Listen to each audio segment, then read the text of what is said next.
A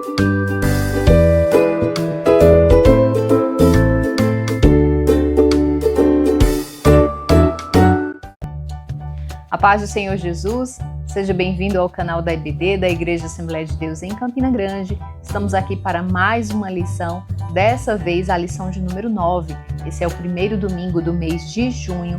Nós estamos aí caminhando para o encerramento desse trimestre. Vamos ver nas próximas aulas alguns comentários sobre os últimos livros, do Novo Testamento, já que esse trimestre a gente está trabalhando exatamente sobre ele. E hoje, em especial, a gente traz um comentário sobre o Evangelho de João. Isso mesmo, nós já estudamos os outros evangelhos e hoje, especificamente, vamos falar um pouco sobre João. Como é que tem sido as aulas que você tem ministrado? Como é que tem sido essa percepção dos seus alunos? Eles estão compreendendo o que significa cada evangelho, a linguagem, as diferenças entre eles, ao mesmo tempo as coincidências? Você já fez essa análise com seus alunos? Se você ainda não fez, aproveita para fazer no próximo domingo, eu tenho certeza que vai valer a pena. Bom, começando um pouco sobre o Evangelho de João, a gente vai ver o versículo-chave dessa lição, que é um versículo muito importante. Está escrito em João capítulo 1, verso 14, e diz: "E o Verbo se fez carne e habitou entre nós. E vimos a sua glória, como a glória do unigênito do Pai, cheio de graça e de verdade." A gente sabe que o livro de João é um livro muito importante, um evangelho muito importante, porque ele traz algumas diferenciações dos outros evangelhos, Primeiro que a gente vê que João, ele era um apóstolo, Logo no início aqui da nossa lição, ele já vai falar algumas características de João, João, apóstolo do Senhor, João era filho de Zebedeu e era irmão de Tiago, e é o autor do 4º livro do Novo Testamento. Além desse livro de João, ele também escreveu o 1º, 2º e 3º João e o livro de Apocalipse. Algumas curiosidades sobre ele é que nesse livro especificamente, ele mesmo se autodenomina como o apóstolo que Jesus mais amava. E é bem interessante porque isso casa um pouco com a questão da linguagem desse livro, que é um livro mais pessoal. É um livro que ele escreve como se estivesse escrevendo de fato para um amigo, uma linguagem muito amorosa do próprio João. Os objetivos da nossa lição, você vai acompanhar que é necessário saber a que público é destinado o Evangelho de João, conhecer a linguagem utilizada pelo autor, a gente já falou um pouquinho sobre isso, identificar as características de Jesus mais enfatizadas no livro. Então, voltando um pouco aqui para falar sobre João, a gente vai ver que tem a leitura bíblica também no livro de João, temos os devocionais que falam sobre Jesus, Se o seu aluno fez esses devocionais, é interessante. Se ele não fez, tem que fazer em sala de aula para não passar batido esses versículos, que eles são bem interessantes, são muito importantes para o entendimento desse livro, O Evangelho de João, ele foi escrito para um determinado público, e esse público ele estava na Ásia Menor, que foi exatamente onde João pregou e fundou várias igrejas na Ásia Menor. Hoje seria a maior parte da Turquia, na Ásia Ocidental. E a ideia dele é que nessa época estava havendo uma corrente filosófica chamada gnosticismo. O que era o gnosticismo? O gnosticismo falava que para você ter salvação, você precisava desenvolver uma sabedoria muito grande. E essa sabedoria era o próprio Deus.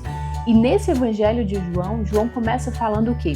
O primeiro versículo, ele diz: "O princípio era o Verbo." E o Verbo, para os gnosticismos, o Verbo era Deus. Então ele já começa combatendo essa heresia, essa filosofia, dizendo que no princípio era o Verbo e o Verbo estava com Deus e o Verbo era o próprio Deus. E aí ele começa a mostrar que não era apenas isso. Ele começa a mostrar que Jesus é o Verbo, que Jesus é a salvação.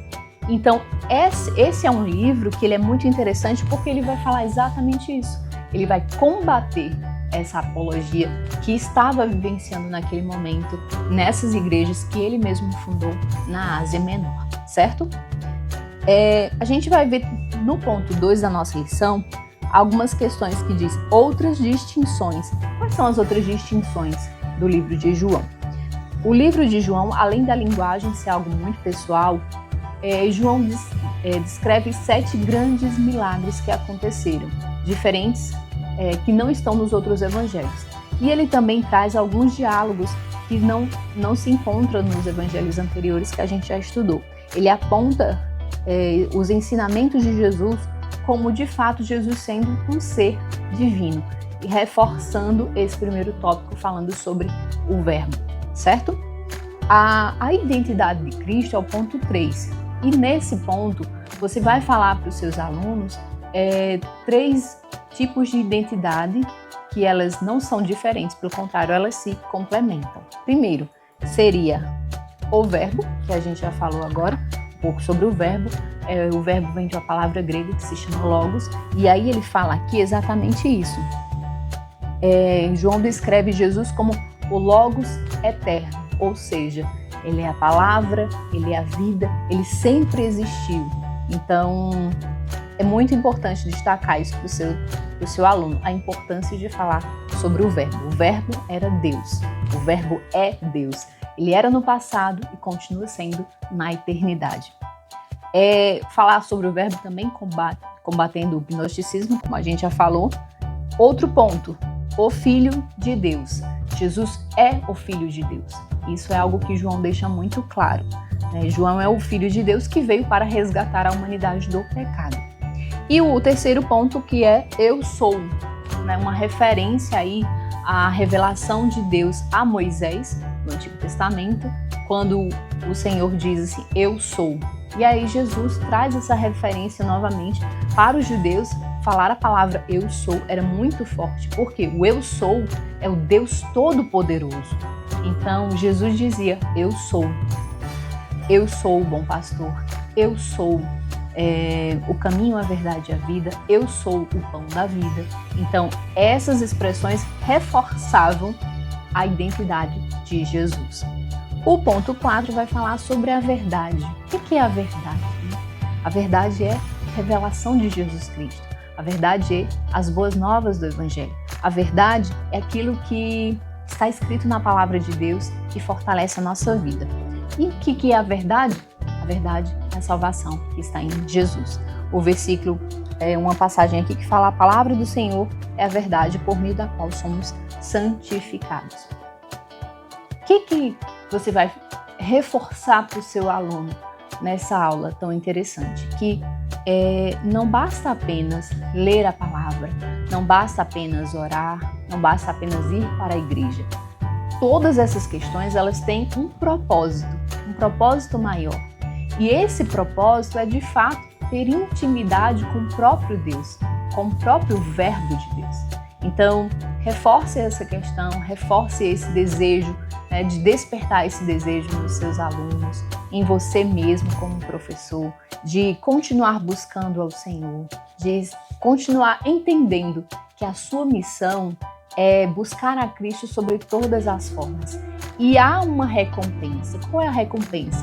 É você sentir a presença do Senhor na sua vida, é você sentir, ouvir a voz do Espírito Santo, é você ser sensível ao próprio Deus. Olha que maravilhoso. Deus nos permitiu chegarmos até Ele e Ele se chega até nós. Isso é muito, muito perfeito, né? A palavra de Deus, ela é muito perfeita e ela nos fortalece dessa forma. Estamos chegando ao final da nossa aula, né? Nos próximos domingos você vai estar continuando essa lição falando sobre o Novo Testamento, e aí a gente vai ver Atos dos Apóstolos, as Epístolas, a gente vai ver também o livro Revelação, que é o Apocalipse, e por que a Bíblia é tão importante para as nossas vidas. Eu quero convidar você a continuar incentivando o seu aluno para ir para a escola dominical. Você pode realizar algumas dinâmicas com eles, alguns debates também, trazer algumas reflexões que façam sentido para eles, que eles possam compreender que a palavra de Deus é o nosso mapa, é o nosso manual de vida, tá bom? Então, que Deus continue te abençoando e até a próxima.